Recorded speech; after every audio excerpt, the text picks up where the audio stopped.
I've found when you aren't content with your life or your current situation, you may find yourself constantly chasing that feeling. And that usually results in throwing money after stuff or after like events in an attempt to buy happiness. And that rarely works. So finding contentment in where you are and what you already have can be a great way to accelerate your FI journey and just to lower stress, lower spending, just overall is good for life. You want to clean the slate. You don't carry any judgment or guilt about your past spending. That is not going to help get your future going any faster. So I think forgiveness and patience are key. Like when you do your first budget, it's not going to be perfect. When you do your second one, it's still not going to be perfect. But you're getting used to the process, and sticking with it is a great way. But yeah, there's no guilt. I think that's a good tip for late starters and people that are catching up with FI is to assess, like, can I keep my clothes longer? Can I keep my car longer? Is there the opportunity to downsize? Do I really need this? Because then everything you save and don't have to spend, that's more money to put into retirement now, that many years earlier. Welcome to Catching Up to FI, a podcast on mindset, money, and life for late starters of any age on their journey to financial independence. I'm Bill, and I'm a late starter. I'm Becky, and I'm also a late starter, and we're your hosts. We're here to help you with your journey to financial independence, no matter where you're starting from. We're going to talk to experts, other late starters, and explore topics related to our mission. Join us as we catch up to FI together. Hello, guys, and welcome back to Catching Up to FI. I'm Bill Yound with my co-host Becky Heptig, and today we're talking about Becky's favorite subject. And no, it's not Bill's sinking funds. It's Becky's budget. We should probably have a series on budget with Becky. She actually put out on the Facebook group this last week her own transparent budget, her numbers. Take a look at those and you'll learn that it's certainly possible. But we're here today to talk with Lauren. How are you doing today, Lauren? I'm doing great. Thank you so much for having me. Oh, yeah. We were introduced by a good mutual friend of ours, B.C. Krogowski, who's an author, a physician, and has written her own book on how to fire and how to spend your money wisely so that you can fire more early in life. Let me make a little introduction because people don't know who you are, but they're going to learn real fast that you are a budgetnista, a maven of budgets. Bill, before you do, we need to tell folks that in a few days, you are actually going to be leaving the country and living your best life in where?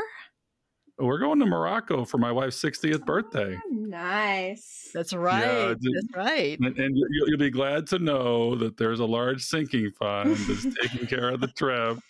Paid for in cash. There were days that we paid for trips and credit card and, well, lots of days, and then caught up to the credit card bill, which is ass backwards from the way you are supposed to do it, and at least our community.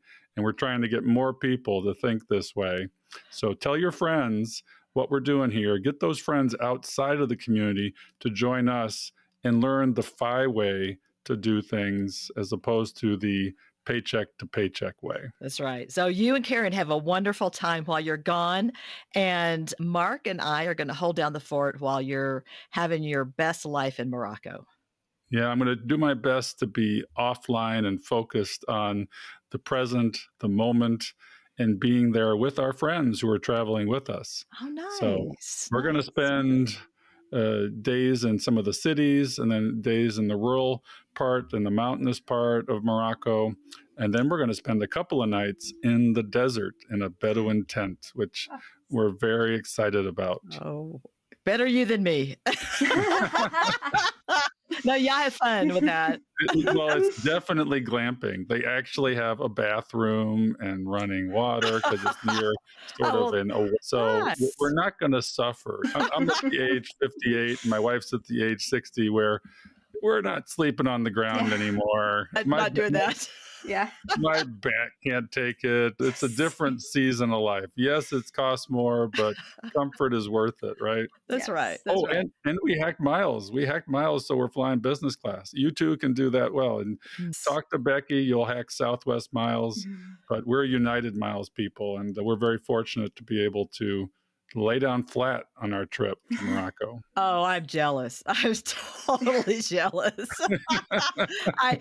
Right before we flew to Bali, I asked a friend that flies United all the time. Oh, okay.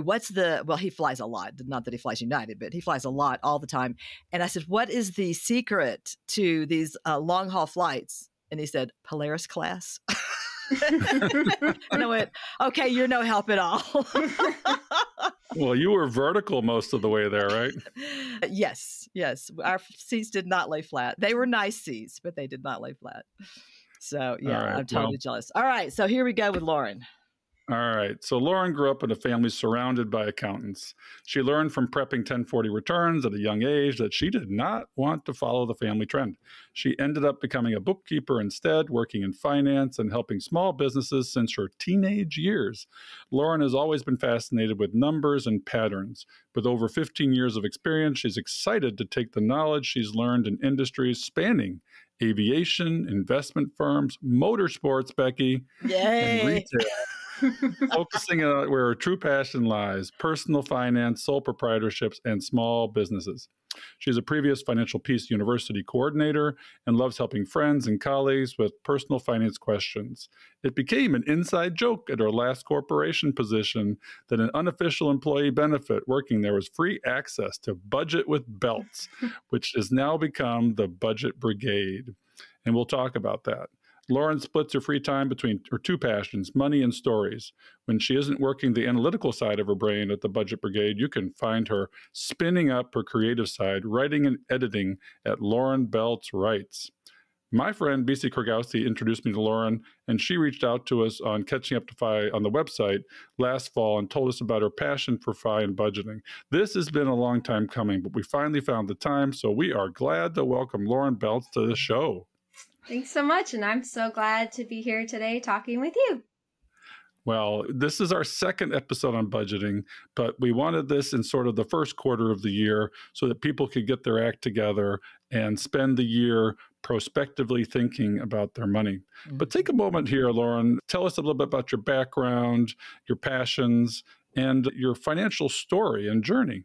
Yeah, so like the intro said, I grew up in a family of accountants. My mom's an accountant, my dad's an accountant, my aunt's an accountant, my grandpa's an accountant. So naturally, I went to college and got an engineering degree.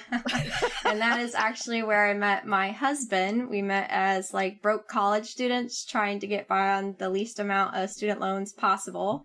Luckily, we have two pretty cheap hobbies like video games and books, which can be reread and reused. And I have the library, which is one of my favorite frugal hacks to keep up with my reading addiction.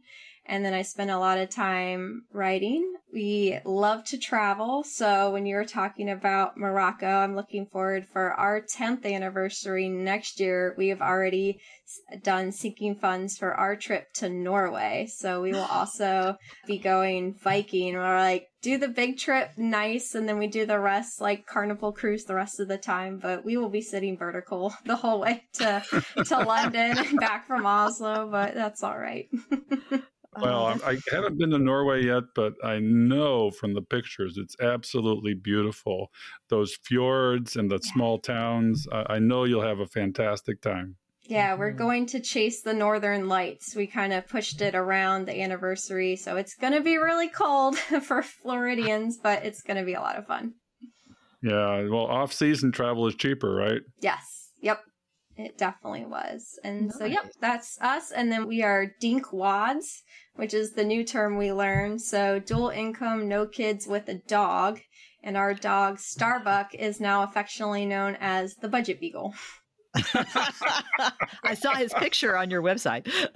Yes, she gets paid in pepperoni to pose for photos, and my husband's into like the AI imaging and stuff, so he kind of tries to get her near the fire station, which we won't actually take her to because that would be an emergency in its own situation of her causing.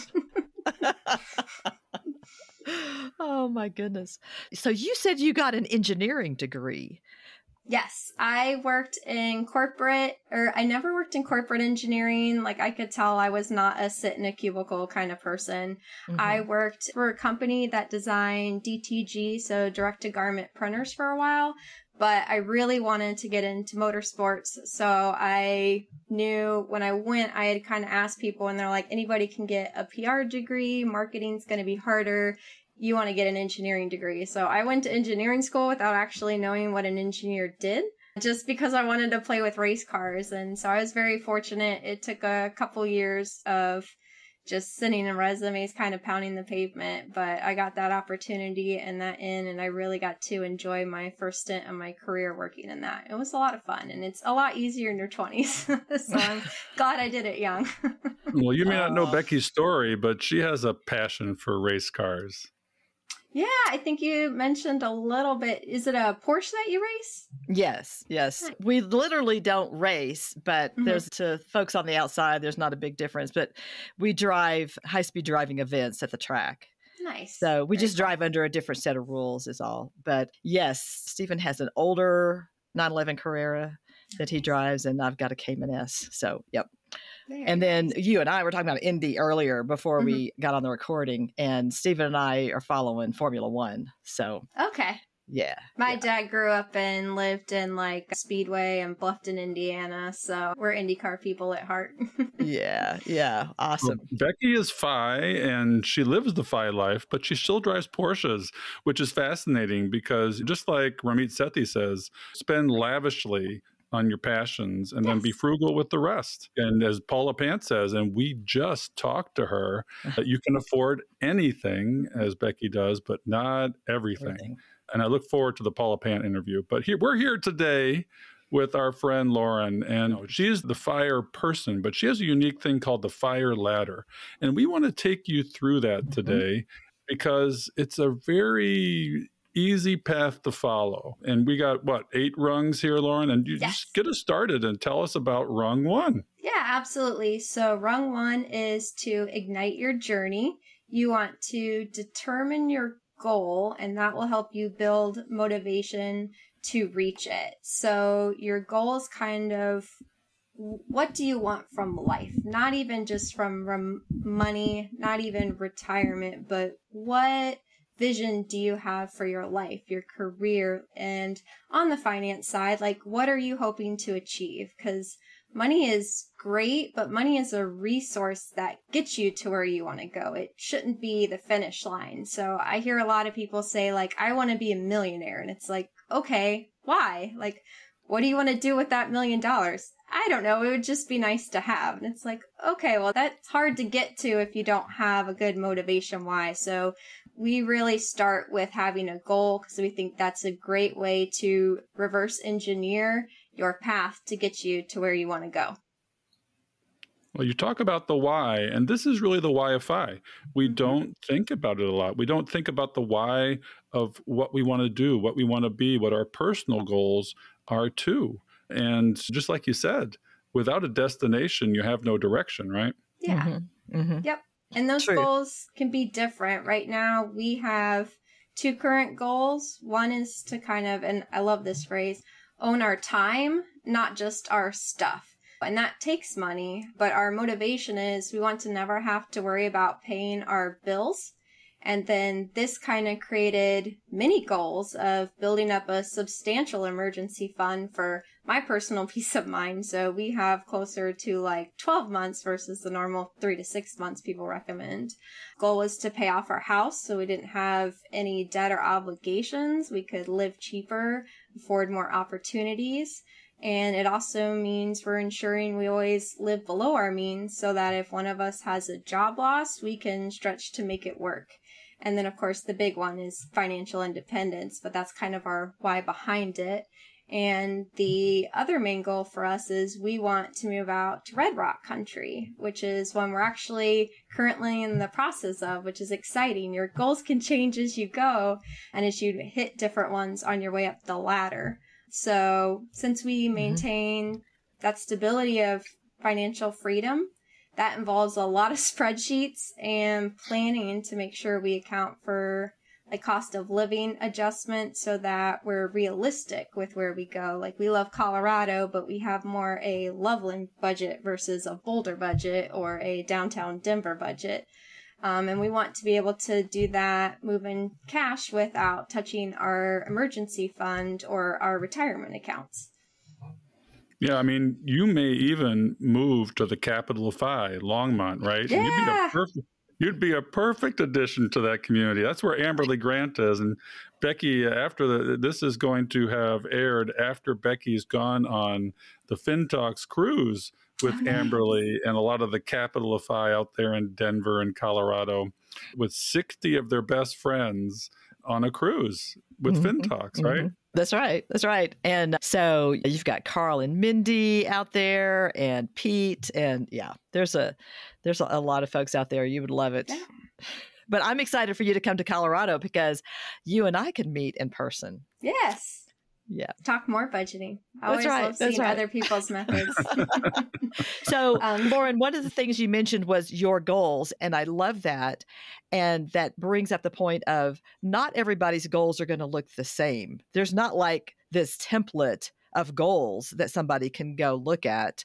So your goals are what you mentioned. My goals, I'm at a whole different place in life. And so everybody needs to really spend some time at the beginning of this process thinking about what those goals are. And as Bill said, the why of Phi. Yeah, absolutely. Personal finances is just that. It's very personal. It's almost weird if you have the same goals as someone else. A lot of people's goals are to help put their kids through college or to pay for their kid's wedding, to be able to retire in 5 years. And I think the more specific you can be with that goal by having like a timeline or a dollar amount, at least an approximate one, is a big deal, because then the more concrete your goals are, the more capable you are of figuring out that path to get there. Right. And late starters may not have those kind of goals because it's more like a live in the present, paycheck to paycheck. I'm going on this trip and then we'll figure out what happens next. There's really, for us at least, and it may be true for others, there was no strategy. There was, okay, we're going to live in Chicago, a high cost of living area. We're going to just afford that lifestyle with our high incomes. We're going to go on all these great trips. We're going to pay for our kids. We wanted to have everything without affording everything. Yeah. So that was sort of the reverse of Paula Pant's motto, and it didn't work. We had to eventually wake up and realize that, hey, you're very intentional with your spending. Look at you. You're in Orlando now. You've paid off your house, and you're going to move in cash to Colorado, to an affordable, geo-arbitraged location. Yeah. It's not like, oh, I want to live in downtown Denver, and then all of a sudden my savings rate goes down, my gap goes down. You're minding the gap strategically with how you move. We got lucky. We downsized and geo-arbitrage without knowing what it was. We went from Chicago to Tennessee because of a job opportunity, and the cost of living dropped dramatically. We lost state taxes and got that 6 to 8% pay raise from all the taxes in Cook County and Illinois. So we accidentally did what we needed to do and then realized after the fact that we had done absolutely the right thing. And these are some of the hard decisions that people have to make. You live in 1,200 square feet, right? I mean, we lived in 4,500 square feet with our twin boys, and we didn't need it all. Luckily, we have a lot of great memories. We had the boat, just like Becky.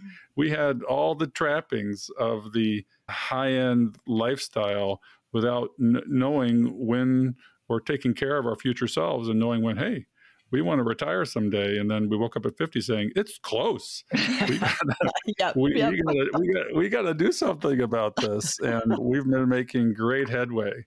But I love the fact that you're very intentional with your why. I have to ask, yeah, your parents were accountants, but how the heck did you become good with money at a young age? A lot of that was the frugal mindset my mom had. Like, we would go into stores and, like, I was trained, we go straight to the clearance aisle. Like, we don't stop at the full price tags. If it doesn't have a colored sticker on it, it's not for us. And I learned about couponing and BOGOs early. But also, I think engineering school helped. My friends always ask, like, do you feel bad you went to engineering school and don't actually use your degree? And it's like, I use it all the time, just not in the normal sense of the way. It really teaches you how to follow a process and how to implement and how to iterate. So I think that mentality has really helped with personal finances and developing spreadsheets and all that fun stuff. But I think too, I'm fortunate. I'm a natural saver and I've found ways to be cheap. I've seen kind of what money struggles can do when you're a small business owner or when you're a normal American family. And I just set out early. I did not want to repeat that and let that be my life. And so it was a lot of intentionality up front. But I think starting out not being a high income earner, because I've never made six figures. Even in engineering, I didn't go into corporate engineering where the big money is after graduation. So I was kind of forced at an early age how to set that up. And then luckily it's minding the lifestyle creep young. I had babysitting in high school. One of my neighbors I babysat for, something he said really resonated with me. And he goes, when you graduate engineering school, you're going to get that first big paycheck and it's going to seem like all the money in the world. But once you add in a car payment and a house payment and kids and a horse, he's like, it's gone pretty quick. So the cheaper you can keep your life early, the better. And that really hit me, like that advice in high school before I had the opportunity to spend and rack up a lot of debt. Yeah, I mean, just like you say, it takes one person. Yeah. I did not have that one person that's, I mean, Fritz Gilbert told us, and I remember it very well, his first boss said, max out your 401k. That's all he said. And that forever changed his life. I think for late starters, nobody says that. And that's sort of the typical. Your parents don't say it. Your first boss doesn't say it. Your friends don't say it because you're surrounded by the consumption Joneses in our society. It's hard to break out of that. And it's certainly possible. And our community has done it. So I want to encourage them that they've found their why and they can do it. That's what we're all about. You can do it as a late starter. The path is generally the same, but you just happen to get on it early, right? Yeah. Yep. And that kind of feeds into rung 2 and 3. So I'll jump on 2 real quick. 2 is to assess the smoke. So you want to evaluate your current situation. Like you said, you kind of forced arbitrage without realizing it to downsizing. But on rung 2, once you have your goal, it's like, okay, where am I at on my path to my goal? How much do I have in retirement? What is my net worth? Do I have a budget? And this is my personal favorite because this is where your budget comes into play. And it also is start doing that mindset shift. Okay, what can we change to jump ahead that we hadn't realized before? And then on step 3 is fortify your fire station. And that's where you get community. So if you don't have that person that is speaking into your life with good, but you're surrounded by people that don't have good money mentality or uses, they might be people you don't want to hang out with as much, and get yourself into the catching up with FI community instead, because having those people as your support group can be really great as you put out like the dumpster fire of your finances and build to your freedom fire on your FI journey. I have dumpster fire socks. Oh, that's awesome. My friends and colleagues at work, I have a lot of fun socks. But one of them, my favorite to wear, is the dumpster fire. And our finances were a dumpster fire. And you talk about assessing the smoke. And so you got to assess your dumpster fire. And other things you talk about is creating a GPS and balancing your today's spending with your goals for tomorrow. Looking at frugal, fun things to do as opposed to the expensive things that end up being a paycheck to paycheck fun thing. And the one thing we are repeatedly try to emphasize in our community, and you do as well in rung 2, is no shame. Yes. Right? You want to clean the slate. You don't carry any judgment or guilt about your past spending. That is not going to help get your future going any faster. So I think forgiveness and patience are key. Like when you do your first budget, it's not going to be perfect. When you do your second one, it's still not going to be perfect. But you're getting used to the process and sticking with it is a great way. But yeah, there's no guilt. I've seen that in some of our budgeting sessions. People are always like, okay, before I send these to you, like, don't judge me about it. I had a rough month. And I was like, there's no judgment here. We're here to help. Like, this is not to shame you. That doesn't solve anything for anyone. Right. Right. So in number 3, rung number 3, fortify your fire station, you talk about some of the things that you need to get in place, like your emergency fund and some insurance. Tell us about that real quick. Yeah. So your emergency fund, I see a lot of times people call your emergency fund like your rainy day fund. I don't like that term. Your emergency fund is more the scene in The Day After Tomorrow when all of New York is flooding. That kind of like rain and flood, not just a little bit of rain outside. It covers really big emergencies, not just little hiccups that you can cash flow. So we have ours set up in a completely separate bank that doesn't have auto draft, and it takes like 3 days to get money out of it. Like, we make it really hard to touch that, so we're motivated to leave it alone. And then for insurance, like, it's a fact of life that life is going to kick you in the teeth at some point. So it helps to have a mouth guard in, and that mouth guard is your insurance. I live in Florida right now, so every hurricane season is a prime example of why insurance matters. I think either a year or two ago, we got 22 inches of rain in 12 hours, and houses had water flooded up 6 feet, apartment complexes flooded to the second floor, and most people can't afford to completely replace their house and everything in it in a natural disaster like that. So insurance is key to help you fortify from future dumpster fires happening to you in your process of putting out the fire you already have and reaching your financial independence. Yeah, I want to turn people back to an episode that's already aired with Chris Hutchins. We go through hacking all of these insurances that are so important. So if you're hearing this one first, rewind and go back to that episode and learn about all the important defenses that you need to put in place, because offense comes second, right? Right. Yeah, we want to get insurance and emergency funds in place before we do anything else, because without defense, you're too split. You're trying to do offense and defense with one team, and they're just exhausted and they pass out on the court. If I may divulge something for Becky, I mean, a lot of folks in the late starter community may not be able to afford insurance at times. Becky, you had these issues, right? Yes. When Stephen was working for himself, there was a short period of time that we went without health insurance. And I look back on it now and it kind of scares the crud out of me that we did that, but that's where we were at the time. And we did finally purchase one of the ministry sharing. It's not a policy, but we joined one of those so that we had catastrophic coverage. And that's what you want to think about with insurance. I mean, sometimes people actually buy insurance that they don't need. And as you said, Lauren, you can cover some things just by cash flowing from your emergency fund. So you want to transfer the risk of the big ticket items, the things that you, like your house burns down or it floods or your car is totaled, the things that you can't manage on your own. You want to transfer that risk to the insurance company.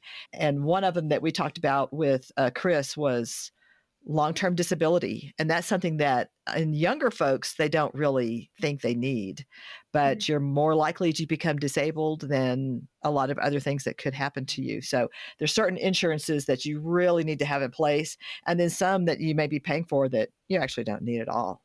So it's a good evaluation point. Yeah, one of the things we focused on with Morocco, now that we're older and going into the desert, is travel insurance. And Becky gave me the recommendation. I'll throw that out there. Geo Blue. It is not expensive. And you're going on an expensive trip. Yeah. And this is something, and this happened to a friend of ours on the trip. Her knee went out. She has a knee replacement, and she, instead of going on the trip, she needs to replace her knee again. So we lost a couple to this trip because of a health issue. Or say you have a health issue while on the trip. How are you going to pay for it? How are you going to get home to get first world health care? Say you die on the trip, for heaven's sakes. How do you repatriate your body? These are all expenses you do not think about. It's a little morbid, and we think we're immortal. And up till now, I've had no travel insurance, and yeah, everything's gone fine. But Right. Us too. Yeah. But you start reaching the age where we are, and it's like, I really need to think about these things because could totally happen. So, all right. So let's move on, Lauren. Step 4 is to extinguish the inferno of your dumpster fire. So that includes a couple different things. The primary one is paying off debt. What you do, this is where personal finances is personal again. Like which ones you do kind of depends on your goals. Definitely prioritize the high interest debt like credit cards, because apart from like a 50% or 100% employer match at work, you aren't going to find a higher ROI than what you're paying in credit card interest. So that's a definite for anybody that has that kind of debt. After that, it kind of becomes more personal. One of our goals was to be completely unchained and not to have any obligations. So we paid off everything, including our house. Depending on where you are in your FI journey, depending on what other sources of income streams you have coming in, that might not be something you want to do, especially if you still have the beautiful golden handcuffs of those 2% interest rates from back in the day that thankfully we didn't have that one, which was more motivation to pay off. But that can be a little more personal on that one. But the higher ones, anything where you're paying more in interest than you're going to make in investments, compounding interest is working against you, not for you. So you're still kind of net negative. So the more of that you can get out of your life, the more payments you can free up to spend for yourself. And so that's the aspect for your money. The same is true for your time. If we spend all of our time on obligations for things that don't align with what we believe or what we want, one, that can make us a lot more anxious and it can eat away at our soul. So again, that depends on what do you want, what obligations are in your life. Like that can be a job, that can be relationships, that can be those people we were talking about that are bad with money and they kind of draw you into that lifestyle.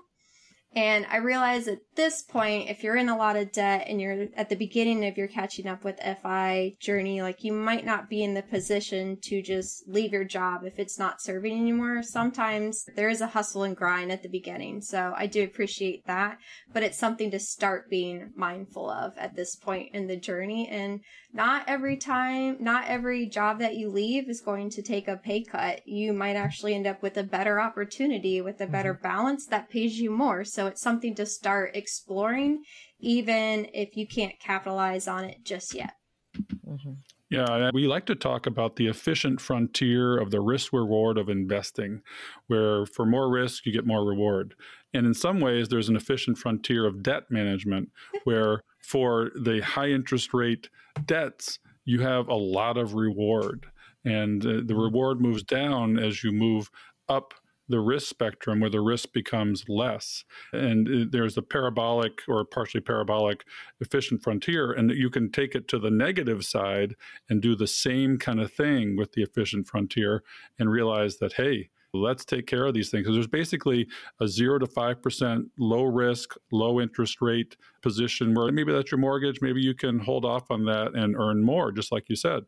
And then there's kind of the 5% middle range of interest rates where that is personal. And how important is it to you to move that risk downward? Then above 10%, it's really a no-brainer as to paying that off. It is the most important thing you can do, but you don't want to miss your match, at least in investing. Yep. People always say, should I save or should I invest? Do you have a comment on that and how you sort of rule of thumb, how you figure out, how do I do both?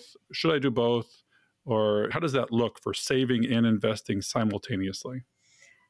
Like you said, if you have an employer match that's like 50 or 100%, that's going to beat out any other return. So if you have the space in your budget to do that and have some left over to tackle debt, like I love that balance. Go ahead and take that match, start flexing that muscle of getting retirement going, and then tackle the high interest debt. Once you're done with that, like when we paid off our house, we didn't spend every single dollar we had coming in. Like, we set a guideline. Okay, we're going to take at least up to the match here. We're going to fully fund our Roth IRAs to keep that going. We had a certain percentage goal. I think we were at least doing 15 or 20% into that. And whatever was left there went to the mortgage. And so for us, we looked at like, okay, what are our actual needs and wants, and where can we cut out from there versus stealing from our future for our goal for today. So it's definitely a opportunity cost balance,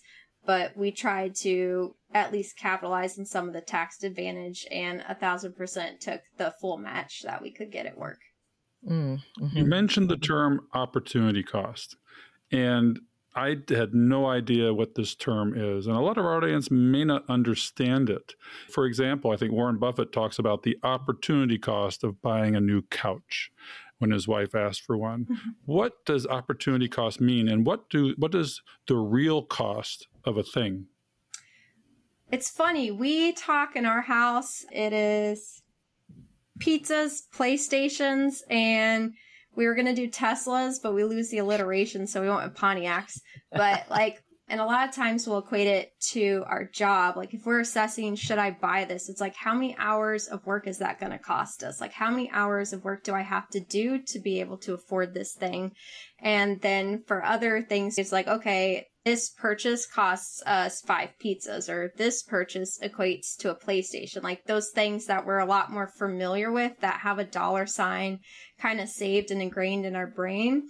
And that's kind of how we balance it. And to your point, like you said with Paula, you have the opportunity most of the time to do anything, but you can't do it all at once. So you have to balance the opportunity cost of what do I want to do now and what can wait for later. So like, I would have loved to buy a truck and a camper and taken like a 3-week vacation and road tripped our way to Colorado. But when I looked at the money, we don't have a truck or a camper yet. And I was like, if we do that, we have to wait 2 more years. So which one do we want to do now?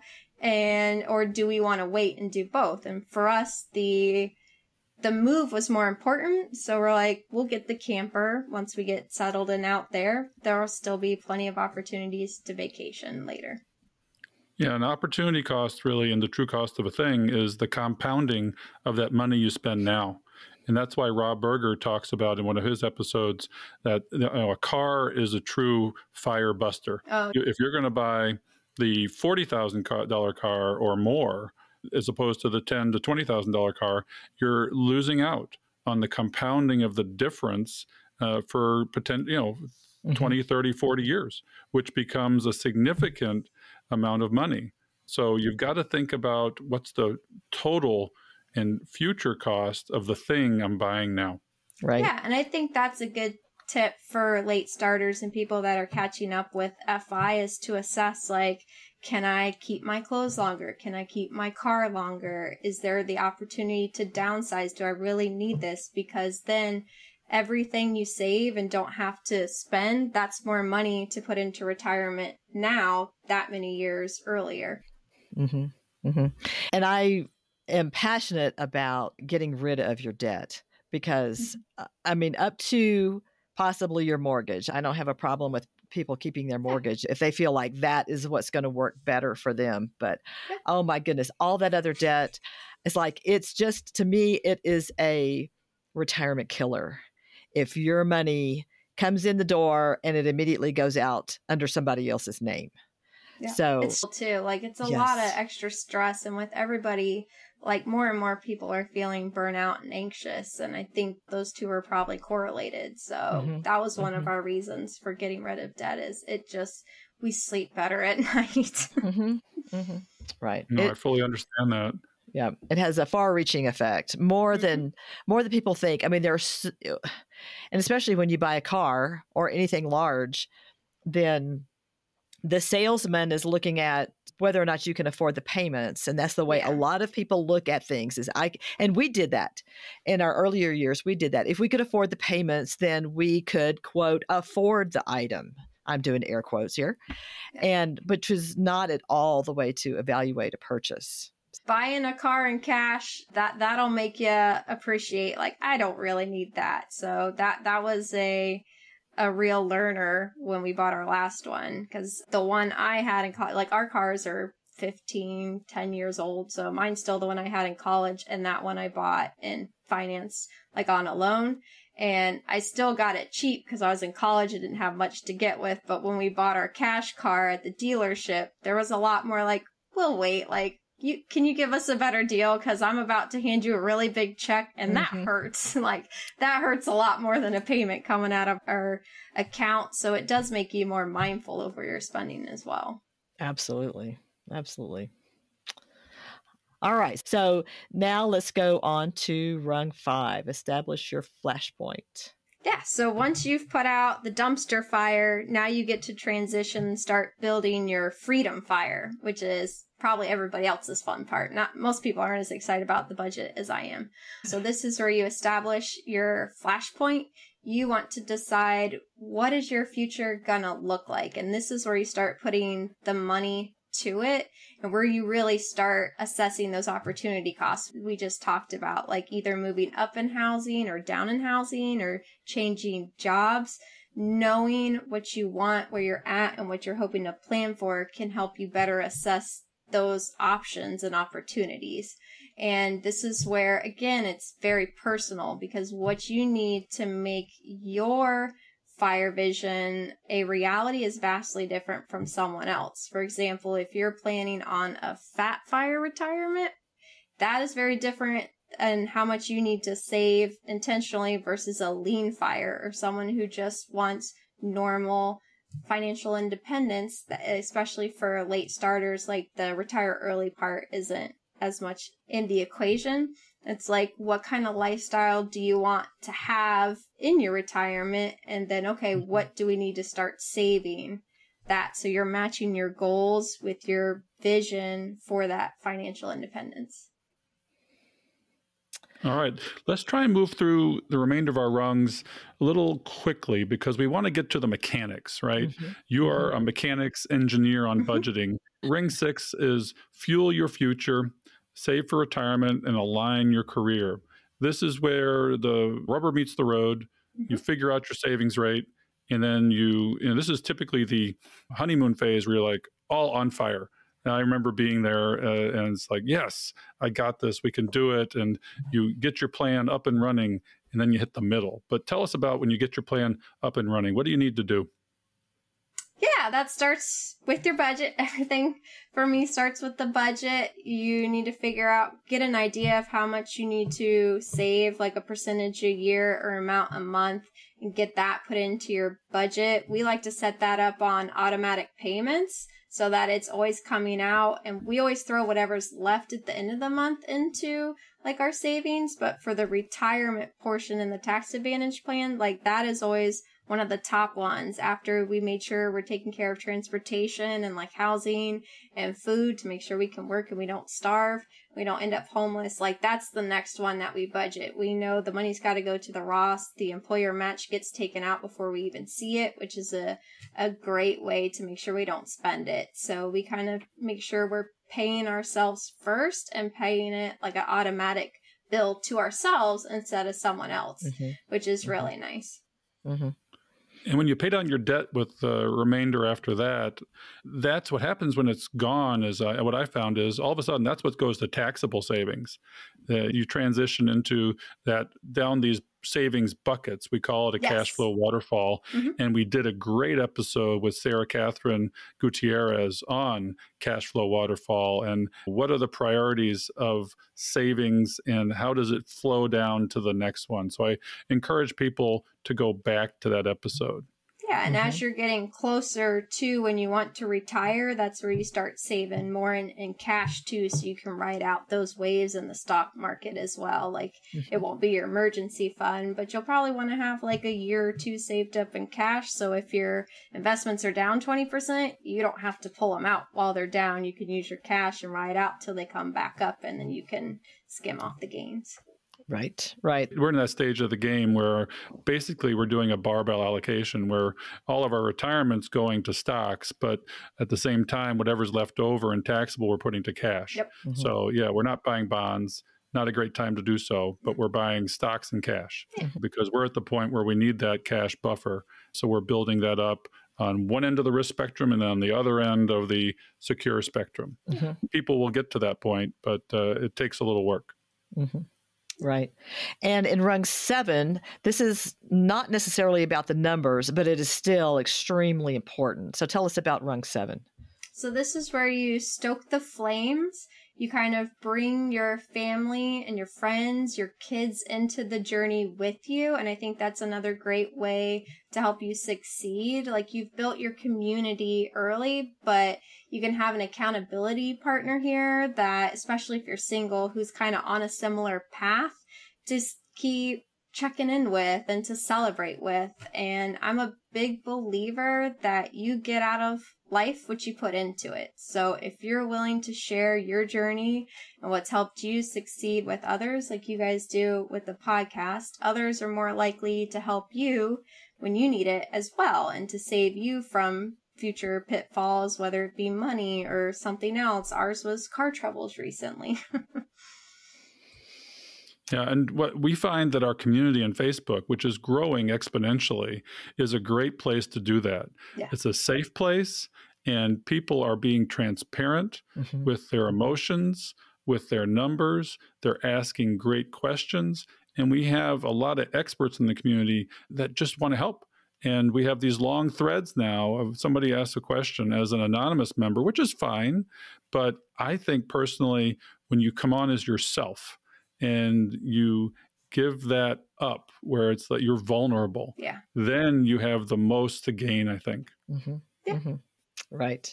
And I think that this is really important because even for us late starters, this process is going to be a long haul. This is a crock pot, not a microwave. And so it's... I'm sorry.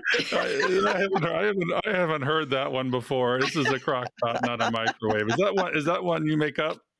No, I don't know where I've heard it. That's from maybe Ramsey. I was going to say that probably came from Dave Ramsey. Yeah, it probably came from Ramsey. So, which we have that in common also. But you're going to get discouraged. I want our audience to hear that. You're going to get discouraged, but that doesn't mean that you're going to fail and that you'll never make it. You just need some encouragement. And that's what our community does. But then it's also nice to have a real person in the flesh there with you to help you. Because if you have an accountability partner, then you're helping each other. You not only receive help, but you're there to give it when that person needs it. Yeah, so exactly. I love that. Yep. And this is also where the FI community and the FI events come in. Oh, yeah. This may air after economy, but we're going to have a Catching Up to FI meetup, and we have somewhere between 15 and 20 people that are going to be there. We have a late starter breakout where you can meet your other late starters. And Becky and Jackie are going to lead it this year, and I'll be the heckler in the crowd if I wasn't already. Economy won't have happened yet. So yes, I encourage anybody that can to go to Economy, or if not, then check out one of the CUtFI events around the country. Sure. Or even a local event. If you are in a position where you really don't need to spend money going to an event, then go to a local meetup. And if there's not one, start one. They're so easy to do. Stephen and I have had the local Colorado Springs CUtFI group here at our house, and it's easy. Yeah, and we have actually had local meetups and Catching Up to FI. It's starting. The fire is starting, and we encourage people to create a chat in the group and meet your friends. Meet your FI friends and meet your late starter friends so that you can help each other along the journey. Right. All right, rung number 8. What's that?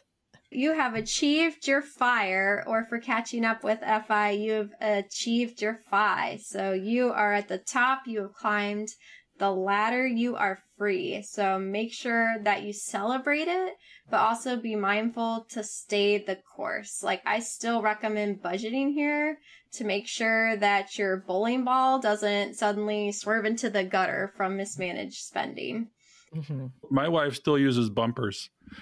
She can't throw the ball straight down the lane for the life of her. And I did. And that's what the budget is, right? It's the bumpers. Yeah, exactly. Your budget is the bumpers.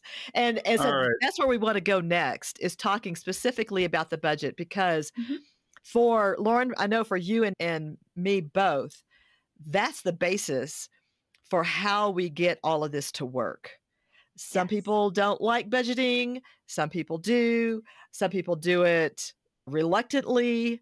But so we want to talk about what a budget is, why you need to do it, what might it look like. So first question, who needs a budget? Everyone. Thanks for coming to my TED Talk. But yes, I do think everybody can benefit from a budget, because it is something I tried to highlight with the fire ladder that helps you with every step along the way. Even once you're financially sound, it's still, like we said, it's those rails, the bumpers to keep you on the path. What could a budget do for, if I am Sally in our audience and I'm listening to this and I'm not convinced, so what can a budget do for me? So your budget, I think we might have talked or hit on this a little bit, is like a GPS. It gives you the roadmap from where you are to where you want to go. And it helps you spend your money intentionally, because a lot of people think like wealth is how much money you earn. And I think there is some truth for that. Like, it's hard to become wealthy if you're living in poverty, but there's a certain income point, and I think it's always less than people assume it is, where making more money doesn't count as much as what your outflow is. So it's your spending that's really powerful in your wealth generation, and your budget really helps you do that intentionally. So it is a great accelerator for your FI journey. Okay. All right. So another question that someone in our audience might be asking is, won't I feel controlled by a budget? Like, to me, it sounds like handcuffs. So I get that a lot. And I think my husband actually did that, which is why for the longest time I did it myself before I invited him into the process. But I actually think that the budget gives me more power over my money. Like, instead of my money controlling me month to month, I am in control of it and I'm telling it what to do. And when your money has a job, like, the more work you give your money, the less time you have to work for to earn it. And I think the budget gives me more permission to spend once I've set out my plan. Like, I'm a natural saver, and so is my husband. So he's been known to send me texts asking if he can stop at Best Buy to pick up a certain video game. And the next text I get is, it's in the budget. And so it's like, yeah, we have money left over. Absolutely, go get it. So I actually find freedom in it. Mm-hmm. Mm-hmm. Well, I was a spender, and interestingly enough, I have become a saver. So I know that people sort of have these natural tendencies of spender or saver. And I definitely was a spender. Now, I tried to look at what we had and not spend more than I thought we had. But the problem was, we had never made a plan and we had never saved any money. And the thing that threw us over the cliff financially was when, if people have heard my story, they'll know that we had an issue with the company that Stephen had. And what threw us over the cliff financially was we had no emergency fund. We had no savings of any kind. And so we had not been like spending more than we made, but we hadn't been saving anything. Yeah. And so the fear and the trauma that caused me actually turned me from a spender into a saver. And now I can't imagine living without a budget, even in retirement. Like you said, it's still my guardrails. But one of the things that happened to me when we first started this process was, Stephen and I knew we had to do something, but we didn't know what it was. And we still weren't, quote, on the same page, which I think is extremely important for, if you have a partner, that the two of you are on the same page. And so not only did the budget feel constrictive, but to me, it felt like it could be used as a weapon. It would be, if I tried to live by a budget or tried to create a budget and then I couldn't live on it, then my spouse might hold that against me in some way. And I just want to tell people, in the end, that is not the case. The budget is something that you have control over. You're not going to be perfect with it, with every expenditure and every month, but it still is something that's going to lead you into going in the right direction. And all of the fears that I had about it were completely unfounded. It didn't turn out to be that way once I started. Yeah, and then you recommend, there are lots of different kind of budgets. And I found, and I don't know if you use the zero-based budget or a version of the 50-30-20 budget, but can you talk about zero-based first? And then you have a lot of interesting variations on the fundamental 50-30-20 budget. Can you take us through all those? Yeah, so I do. I like the zero-based budget. For years, I did more of like a tracking style than a budget without realizing it. Like I took what our estimated annual income was, divided it by 12, and then that was our budget for the month. But then I didn't actually do anything with it until the end of the month when I reconciled like our bank statements and credit card statements. Like, oh, guess what? We overspent. Whoopsie. So we did okay that way.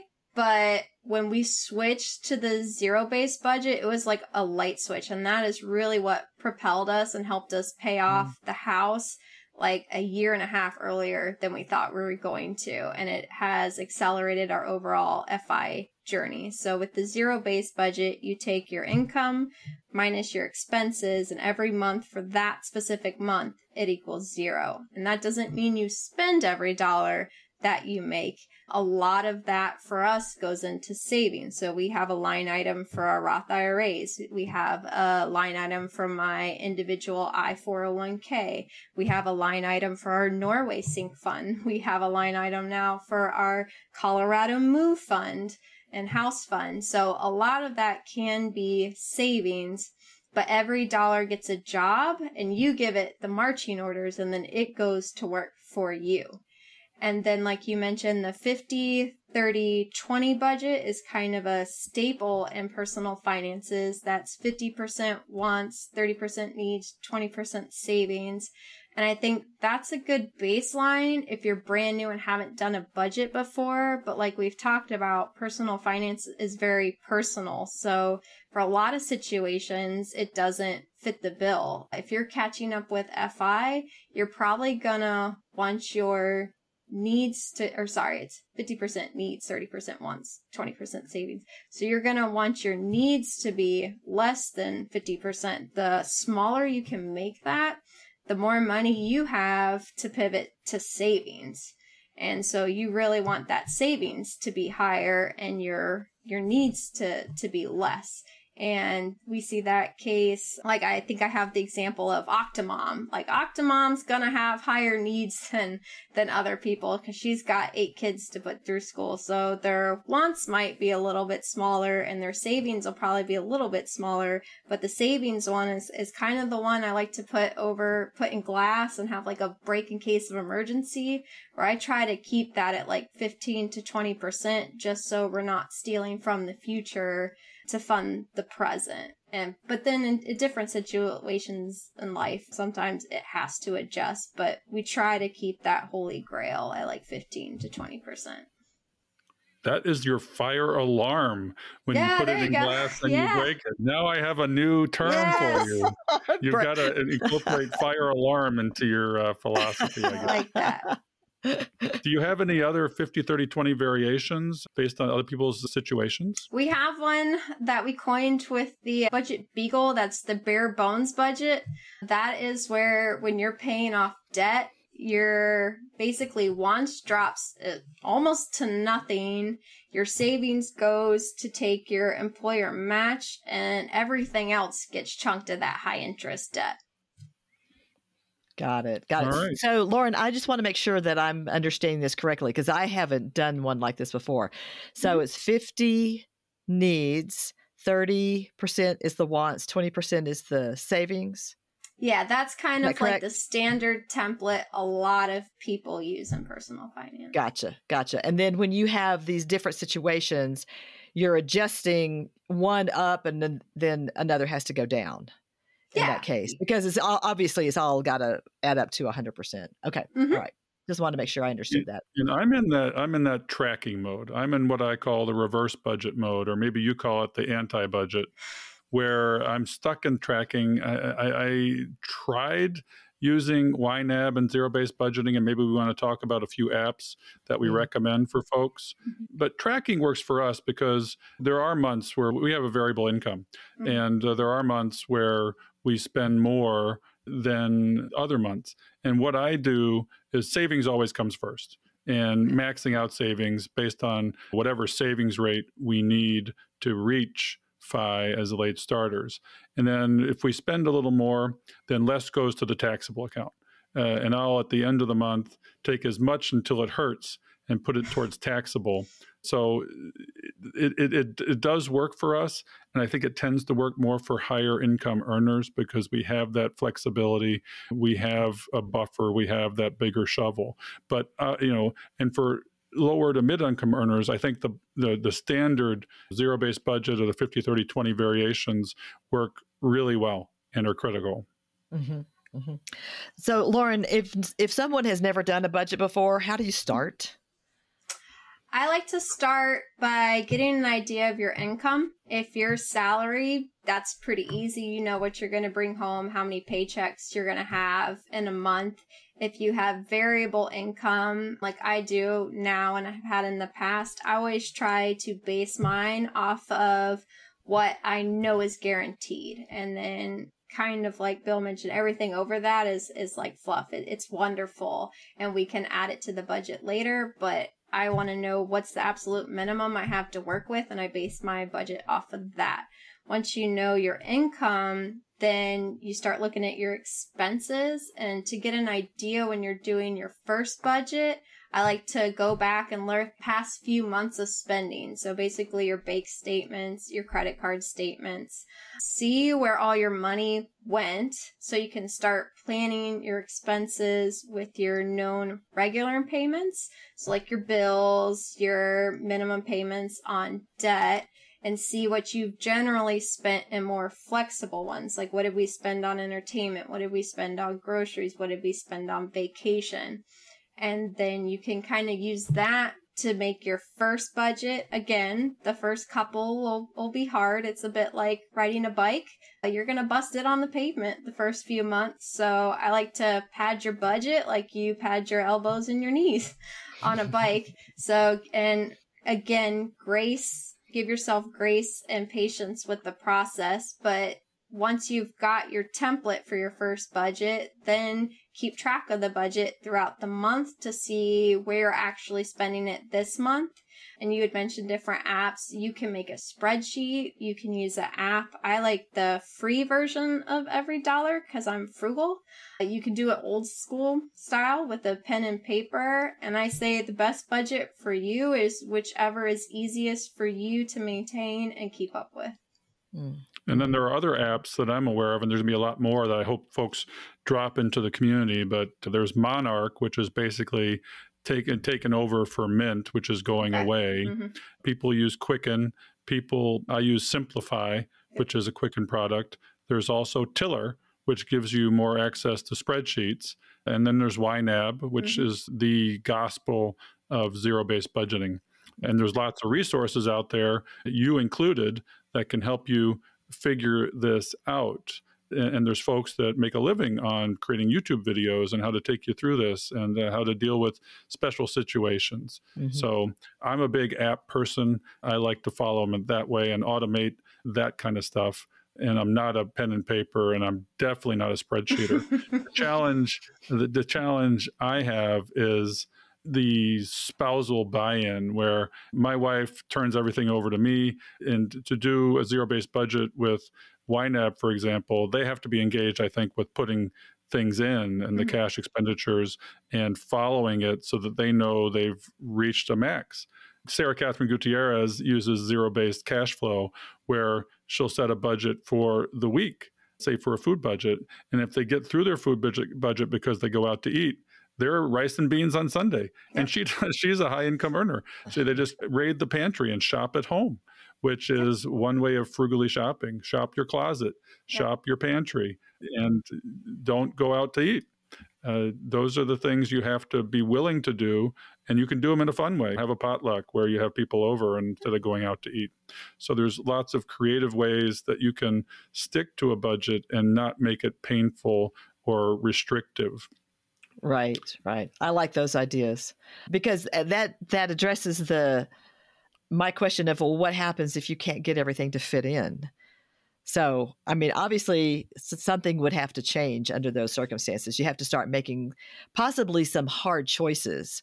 But I think that's something that if folks are doing a budget for the first time, don't be surprised if you write everything down and it ends up being a bigger number than your income. Have you experienced that, Lauren?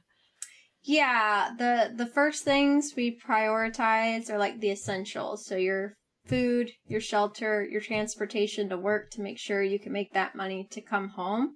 And then I would work your way down the list of others. So like your bills, what do you have to stay current on? What are your minimum debt payments for now? Try to pay yourself first still, but if you're in that first budget, we might have to work some things around. And in those situations, I always recommend auditing your spending to see why you can't fit anything in. And if it's a situation where you have variable income, then that is where sync funds can come into play, because you need to save heavily in the good months to help ride out the lows of the slow months. And that's where going back and kind of checking traditionally how much money, and that's why I like to try to base off the lowest income. That is going to guaranteed come in. But like you said, sometimes that's where you have to sit down and really evaluate, assess the smoke of the situation. It's like, what do we have to get out of to make this make sense and for this to work for us instead of against us? Mm-hmm. One of the ways I know that our tracking or budgeting is on fire is if Amazon boxes are showing up religiously at the front door. We got rid of Prime, and let me tell you, that saved a lot of money for Colorado. Well, we have an Amazon category in our expense tracking, and I do follow that. And my wife loves books too, except she loves new books. She has a library card, and the one click or one swipe shopping, she's up at night and can't sleep, and all of a sudden I see a couple of emails coming from Amazon the next morning. Like, oh my goodness. That's a good tip that we've done. One, we turned off the one click, and we've turned off where it doesn't save the credit card. Like, put those road gaps for the bad habits in for yourselves. And one thing we did was, okay, when I get in those, because I'm an emotional spender myself, so when I get into those seasons, I have to let it sit in the cart overnight. And it's like, do I really still want it in the morning, or has like the dopamine hit worn off? And it's like, you know what? That's actually, go ahead and just delete it or save for later. And it sits in the cart for 2 months before I eventually delete it. Yeah. The funny thing is, if I put it in the cart, I never buy it. As soon as I put it in the cart, I really don't go back to that. And spending is a very emotional thing, but now savings is emotional for me. I can't wait to save. I can't wait to buy myself an index fund. If I receive a gift of money for whatever reason, my birthday or whatever, I'm like, that's extra. I'm buying shares. And that gets me excited. Well, and like Becky mentioned, being a spender before and the budget's made her a saver, the budget's actually kind of helped in the reverse for me, because I have more of like that money, like, oh, what if it's not there, just from stability in the past. But having the budget has helped me kind of spend a little bit more, because then I see that money in the entertainment budget and I'm like, oh, we haven't spent that yet. It's like, oh, they're doing a concert this weekend. We've got money left over. We should go. Like just like last weekend that happened to us. The Wiz was playing downtown at the theater, and we're like, should we go down and go to the Wiz? And we thought about it and said, well, we've seen it before. Yes, it's fun, it's exciting, but it's $300. Should we go to a movie? No, don't really feel like going out now. let's just watch Netflix at home and have dinner at home and go to a movie in our pajamas. So and all of a sudden we've saved $300 or $400 I like between that. dinner out and going to a show. If you just sit with it, think about it, and what do you really want? Because just like Paula Pant says, everything is a trade-off, time or money. If you choose one thing, you have to not choose another thing. Yep, exactly. You know, Bill, right, there's a lot of things that, like we've just talked about several ways to save money if you need to, or to spend money if it's fitting in the budget. I think we should start a thread in the Facebook group of let people throw in their ideas of how they have found ways to save, to squeeze a little bit more juice out of their budget. Because I know that the folks in the late starter community, we are all having to possibly make some decisions we haven't made for the last 40 years of, maybe I can't do that. Just we spend on automatic. And now we're having to stop and think about it. So yeah, we should start a thread maybe of some money saving ideas, money saving tips. Well, it's the automatic spending that we got to watch. You need to really audit your spending, say every 3 months. What are those subscriptions? What are those things you got caught up into that come out monthly that are running in the background, just like your savings? Those are the leaks in the boat that sink you over the long term. Folks talk about the car being the retirement buster. You do have to watch out for the $30,000 expenses. But my matcha green tea latte that I will surge, this is the latte factor, right? Especially when you have less income to play with. If you're getting a latte every day, the inflationary component of this is amazing. 10 years ago, the drink that I got was like $4.50. Now it's $6. And the profit margin there is astronomical. And make it at home, right? It's 30 cents. And that compounded over time is opportunity cost, as we've talked about before. Right. Let's talk a minute before we wrap things up with your reverse top 10 list about a term that you bring up that I think is critical. We talk about happiness, but you really talk about contentment. Can you take us through why contentment is so important? Yes. So I've found when you aren't content with your life or your current situation, you may find yourself constantly chasing that feeling. And that usually results in throwing money after stuff or after like events in an attempt to buy happiness. And that rarely works. So finding contentment in where you are and what you already have can be a great way to accelerate your FI journey and just to lower stress, lower spending, just overall is good for life. Lauren, if someone is having problems with that, and I know I experienced that because I had been used to spending and suddenly I didn't have any money. And life basically had to change because we had no choice. We had driven our car off the cliff and we had no choice. So is contentment something that can be learned? Yeah, I think it's similar to budgeting. You kind of have to ease into it and practice patience and grace with yourself. One of the things that helped for me is to learn to like reframe and refocus your goals and your desires. And a really big one is to stay away from the comparison game. So like I love to travel. So I try to avoid Instagram where everyone is posting their beautiful holiday pictures. So the fact that one of my friends gets to go to the Swiss Alps shouldn't affect how much fun I had freezing my butt off in Maggie Valley. All right, Becky, this is another budgeting term. You don't want to Thelma and Louise your budget, where you drive off the cliff. Maybe some of our audience doesn't remember the movie Thelma and Louise, but you want to stop before the cliff and then get it into reverse. Right, right. We're coming to the end of our show, and you have a top 10 list, but you list it in reverse order. So it's a 10 to 1 list. Can you take us through that? And that'll be a summary for what we've talked about today. Yeah, so these are like the top 10 tips we wish we learned earlier in our FIRE or FI journey. So number 10 is sinking funds are your friends. Yes! Number 9. Number 9 is do a zero-based budget. Number 8 is to shop and renegotiate your monthly and annual expenses frequently. And you can kind of rope your subscriptions into that as well. Number 7, capitalize on tax-advantaged retirement accounts.